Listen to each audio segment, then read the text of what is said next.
Чуть-чуть попала. Я, короче, села на салфетку. Влажную салфетку.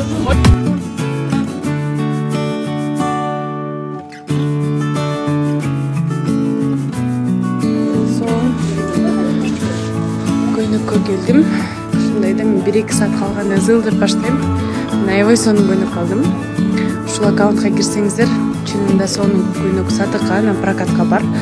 Барыңыздарга сунуштайм. Тойго ушундай сонун көйнөктөрдү алсаңыздар болот.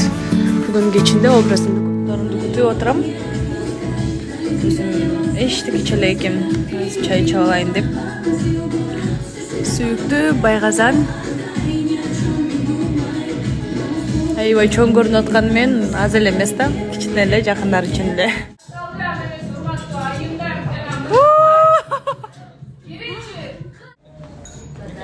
Sonra oturarız buyursa. Çok. Öyle aşağı yatınca o kadar.